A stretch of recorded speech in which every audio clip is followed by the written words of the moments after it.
سبحان اللہ والحمد للہ ولا الہ الا اللہ سبحان اللہ والحمد للہ ولا الہ الا اللہ۔ سورہ نساء آیت 75-76۔ اعوذ باللہ من الشیطان الرجیم۔ وما لکم لا تقاتلون فی سبیل اللہ والمستضعفین من الرجال والنساء والولدان الذین یقولون ربنا اخرجنا من هذه القرية الظالم أهلها واجعل لنا من لدنك وليا واجعل لنا من لدنك نصيرا الذين آمنوا يقاتلون في سبيل الله والذين كفروا يقاتلون في سبيل الطاغوت فقاتلوا أولياء الشيطان إن الشيطان كان ضعيفا۔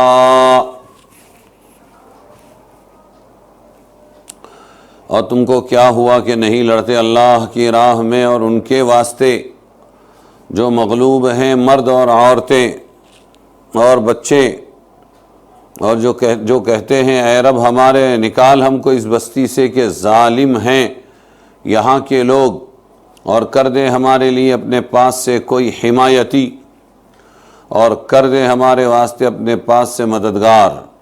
جو لوگ ایمان والے ہیں سو لڑتے ہیں اللہ کی راہ میں، اور جو کافر ہیں سو لڑتے ہیں شیطان کی راہ میں، سو لڑو تم شیطان کی حمایتیوں سے، بے شک فریب شیطان کا سست ہے۔ مظلوم کی فریاد رسی اسلام کا ایک اہم فریضہ ہے۔ مکہ میں ایسے کمزور مسلمان رہ گئے تھے جو جسمانی ضعف کم سامانی کی وجہ سے ہجرت نہ کر سکے تھے۔ بعد میں کافروں نے بھی ان کو جانے سے روک دیا اور طرح طرح سے ان کو ستانے لگے تاکہ یہ لوگ اسلام سے پھر جائیں۔ ان حضرات میں سے بعضوں کے نام تفاسیر میں ہے۔ حضرت ابن عباس رضی اللہ عنہما، ان کی والدہ سلمہ ابن ہشام، ولید ابن ولید، ابو جندل ابن اسہل، یہ حضرات اپنے ایمان کی پختگی کی وجہ سے ان کے ظلم و ستم جھیلتے رہے اور اسلام پر بڑی مضبوطی سے جمے رہے، البتہ اللہ سے ان مصائب سے نجات کی دعائیں برابر کرتے رہے۔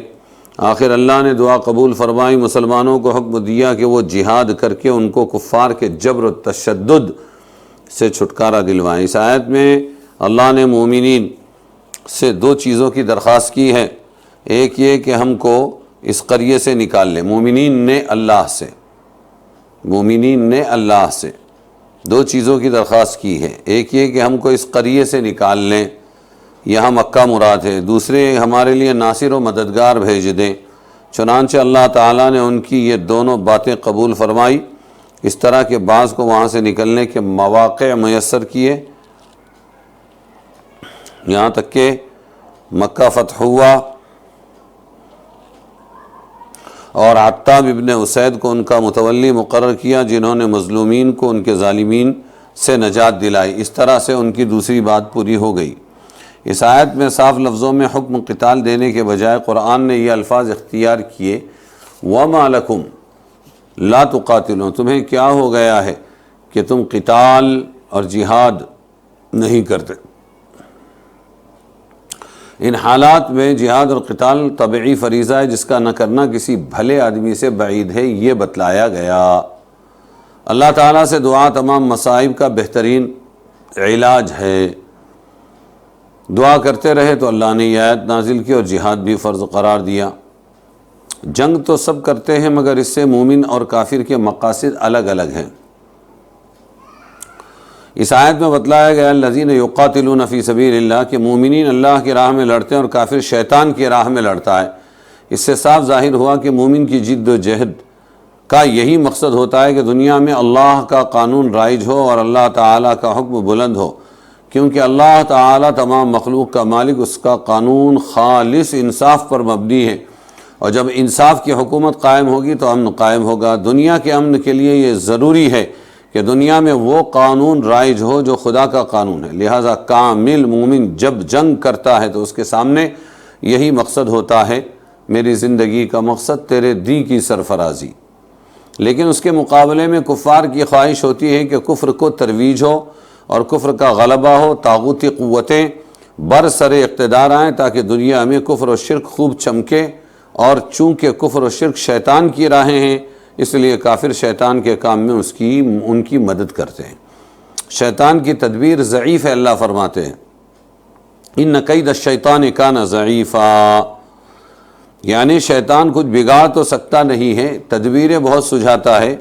چنانچہ جنگ بدر میں ایسا ہی ہوا کہ پہلے شیطان کافروں کے سامنے لمبی ڈینگیں مارتا رہا، اس نے کافروں کو یقین دلایا لا غالب لکم اليوم، آج تم پر کوئی غالب آنے والا نہیں ہے۔ لیکن جب لشکر آمنے سامنے ہوئے تو اس وقت وہ آیا اور کہا انی بریء منکم انی اری ما لا ترون انی اخاف اللہ، میں ایک کافر و مشرکو تم سے بری ہوں اور میں وہ دیکھ رہا ہوں جو تم نہیں دیکھ رہے۔ فرشتوں کی مدد آ گئی تھی۔ واللہ شدید العقاب، اللہ سخت سزا دینے والے ہیں، یہ کہتا ہوا بھاگ گیا۔ اس کی تدبیر ضعیف ہے، یہ بتلا دیا، اور اس کے مشاہدے ہو چکے ہیں۔ ہاں اللہ نے مدد کی دو باتیں بتلائی ہیں، شرطیں ہیں۔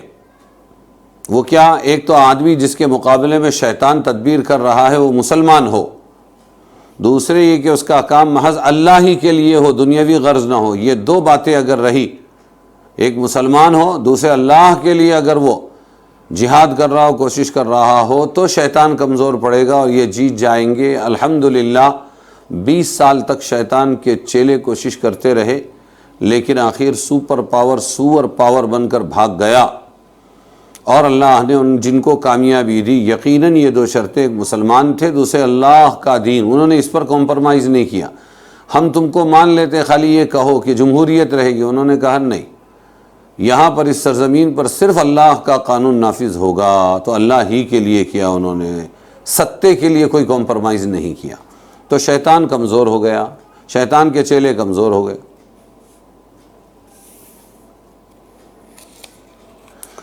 حضرت ابن عباس نے فرمایا جب تم شیطان کو دیکھو تو بغیر کسی خوف اور خدشے کے اس پر حملہ کر دو۔